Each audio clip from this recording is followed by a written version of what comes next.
एक ऐसी झील जिसके बारे में कहा जाता है कि इस झील की उत्पत्ति कपिल मुनि ने पाताल गंगा के रूप में इसकी उत्पत्ति की थी। वो झील एक ऐसी झील जिसे शुष्क मरुस्थल का सुंदर उद्यान कहा जाता है। वो झील है दोस्तों कोलाई झील। और कोलाई झील कहां पर है? तो कोलाई झील है दोस्तों वो है बीकानेर में स्थित है। कोलाई झील, कोलाई झील बीकानेर में स्थित है। इसका उपनाम क्या है? तो कोलाई झील को कहा जाता है शुष्क मरुस्थल का सुंदर उद्यान। तो दोस्तों शुष्क मरुस्थल का सुंदर उद्यान किस झील को कहा जाता है? कोलाई झील को कहा जाता है। कोलाई झील कहां पर है? बीकानेर में स्थित है। इस झील की उत्पत्ति किसने की थी? तो इस झील की उत्पत्ति कहा जाता है कि सांख्य दर्शन के प्रवर्तक, सांख्य दर्शन के प्रवर्तक कपिल मुनि का आश्रम स्थित था। इस झील के किनारे आश्रम स्थित था। कहा जाता है कि प्राचीन काल में जो षड दर्शन थे भारतीय इतिहास के अंतर्गत जो आते हैं, भारतीय दर्शन में 6 प्रमुख दर्शन आते हैं। उनमें से सबसे प्रमुख दर्शन माना गया सांख्य दर्शन। और सांख्य दर्शन के प्रवर्तक कौन थे? कपिल मुनि थे। तो कपिल मुनि का आश्रम इसी स्थान पे था जहां पर कोलाई झील है। वहां पर कहा जाता है कि इस झील की उत्पत्ति है वो कपिल मुनि ने अपनी माता की मुक्ति के लिए, अपनी माता की मुक्ति के लिए पाताल गंगा लेकर आए थे।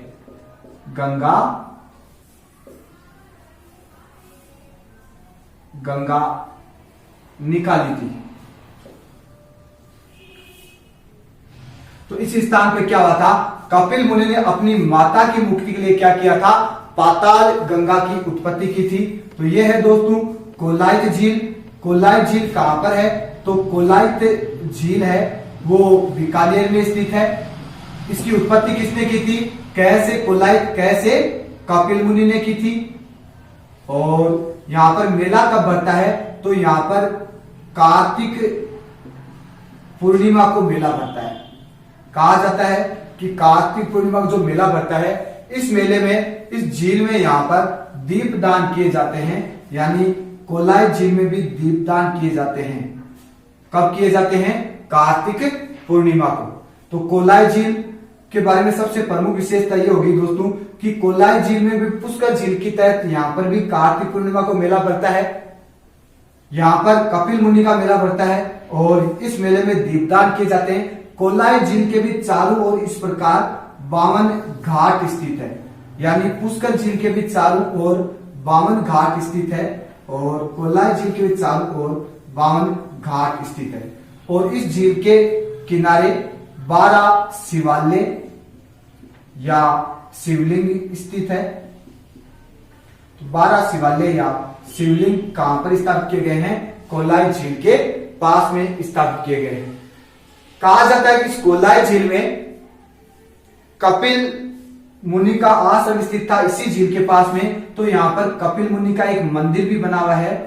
जो सांख्य दर्शन के प्रवर्तक थे, कपिल मुनि का मंदिर बना हुआ है इसी झील के पास में। कपिल मुनि का मंदिर स्थित है, 52 घाट स्थित है और 12 शिवालय या 12 शिवलिंग भी इसी झील के किनारे स्थापित किए गए हैं। कहा जाता है कि करणी माता के वंशज देपावत चारण इस झील में कोलाई जी के मेले में नहीं जाते हैं, इस झील में स्नान नहीं करते हैं। कारण क्या है कि करणी माता ने अपनी बहन गुलाब कौर से एक पुत्र गोद लिया था जिसका नाम था लखन।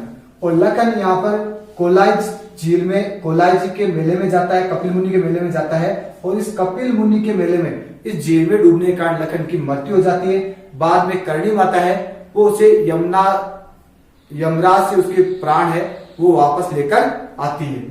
तो कौन यहाँ पर इस झील में या इस कपिल मुनि के मेले में नहीं जाते हैं, तो सारी जाति के लोग हैं वो कोलाई झील में स्नान नहीं करते हैं। तो एक बार वापस देखते हैं दोस्तों कोलाई झील के बारे में। कहां पर स्थित है? बीकानेर में है। शुष्क मरुस्थल का सुंदर उद्यान किसे कहा जाता है? तो कोलाई झील को कहा जाता है। ये सांख्य दर्शन के प्रवर्तक कपिल मुनि का आश्रम इसी झील के किनारे स्थित था और वर्तमान में वहां पर कपिल मुनि का मेला भरता है और कपिल मुनि का मंदिर भी यहाँ पर बनाया गया। कहा जाता है कि कपिल मुनि ने अपनी माता की मुक्ति के लिए इसी स्थान से पाताल गंगा की उत्पत्ति की थी और वर्तमान में से कपिल सरोवर भी कहा जाता है। इस कोलाई झील में नहाने से जो गंगा में जो नहाने का जो पुण्य प्राप्त होता है वो ही पुण्य प्राप्त होता है, ये मान्यता है। इस कोलाई झील के भी चारों ओर 52 घाट स्थित है और कोलाई झील में भी कार्तिक पूर्णिमा को मेला भरता है और दीपदान किया जाता है और पुष्कर के भी चारों ओर 52 घाट स्थित है, वहां पर भी कार्तिक पूर्णिमा को मेला भरता है और दीपदान किया जाता है। तो ये होगी दोस्तों कोलाई झील। कहां पर स्थित है? बीकानेर में स्थित है। किसने इसकी उत्पत्ति की थी? कपिल मुनि ने। और यहाँ पर मेला कब भरता है? कार्तिक पूर्णिमा को यहाँ पर मेला भरता है। अब हम पढ़ते हैं दोस्तों गजनेर झील के बारे में। गजनेर झील का उपनाम है दोस्तों, इसे कहा जाता है पानी का शुद्ध दर्पण। तो पानी का शुद्ध दर्पण किस झील को कहा जाता है? गजनेर झील को कहा जाता है। गजनेर झील कहां पर स्थित है? तो गजनेर झील भी बीकानेर में स्थित है, यानी बीकानेर जिले में स्थित है। इस झील का निर्माण किसने करवाया था? तो गजनेर झील का निर्माण है वो बीकानेर के महाराजा गंगा सिंह ने 1920 में गंगा सरोवर के नाम से 1920 में गंगा सरोवर के नाम से इस झील का निर्माण करवाया था। अब हम देखते हैं दोस्तों गजनेर झील की और क्या क्या विशेषता है। तो गजनेर झील है वो बीकानेर जिले में स्थित है। ये गजनेर झील है बीकानेर जिले में। इस झील की सबसे बड़ी विशेषता है कि इसमें एक तरफ तो महल बने हुए हैं, यानी यहां पर तो महल बने हुए हैं और उसके चारों ओर है, 3 ओर है वो पेड़ लगे हुए हैं, यानी 3 ओर वृक्ष या पेड़ लगे हुए हैं। और इस झील की ये झील कहां पर स्थित है? तो ये बीकानेर जिले में गजनेर वन्य जीव अभ्यारण्य में स्थित है। तो गजनेर वन्य जीव अभ्यारण्य कहां पर है? ये भी बीकानेर में है। और इस गजनेर वन्य जीव अभ्यारण्य में गजनेर झील स्थित है। गजनेर झील के एक तरफ महल बना हुआ है जबकि 3 ओर पेड़ है और ऐसा प्रतीत होता है उन पेड़ों को देखने पर कि इसे पानी का शुद्ध दर्पण कहा जाता है। इस गजनेर वन्य जीव अभ्यारण्य में बटवर पक्षी पाया जाता है जिसे रेत का तितर भी कहा जाता है। तो दोस्तों बीकानेर में 2 मीठे पानी की झीलें हैं। एक तो गजनेर झील है जिसे पानी का शुद्ध दर्पण कहा जाता है, जिसका निर्माण बीकानेर महाराजा गंगा सिंह ने 1920 में करवाया था। और दूसरी जो झील है वो कोलाई झील है जिसे शुष्क मरुस्थल का सुंदर उद्यान कहा जाता है। तो ये तो होगी दोस्तों बीकानेर जिले की झीलें।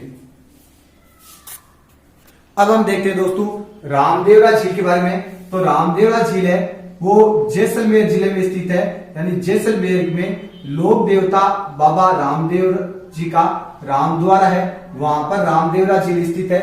इसे राम सरोवर भी कहा जाता है और कहा जाता है इस झील में नहाने से कुष्ठ रोग ठीक हो जाता है। कुष्ठ रोग किस झील में नहाने से ठीक हो जाता है? तो है रामदेवरा झील। कुछ लोग मानते हैं कि ये कालाडेरा झील का उदाहरण है और सबसे बड़ी प्राकृतिक झील ये मानते हैं, जबकि जो ऑथोरेटिक है वो पुष्कर झील को माना गया है राजस्थान की मीठे पानी की सबसे बड़ी प्राकृतिक झील। इसका तो बस यही ध्यान रखना है कि राजस्थान में की कौन सी झील है जिसमें नहाने से कुष्ठ रोग ठीक हो जाता है, तो वो झील है रामदेवरा झील।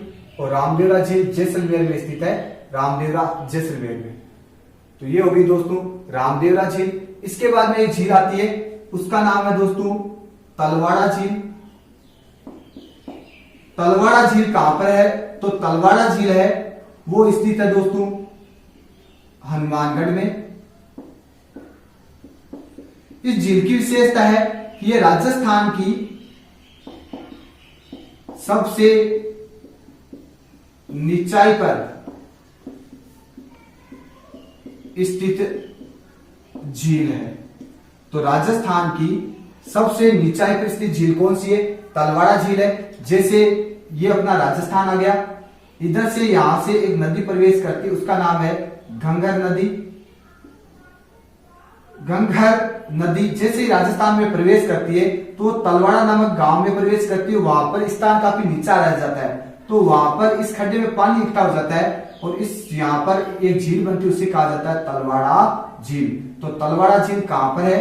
तलवाड़ा झील राजस्थान के हनुमानगढ़ जिले में स्थित है, जो राजस्थान की सबसे नीचे वाले स्थान पर या सबसे गहराई वाले स्थान पर स्थित है।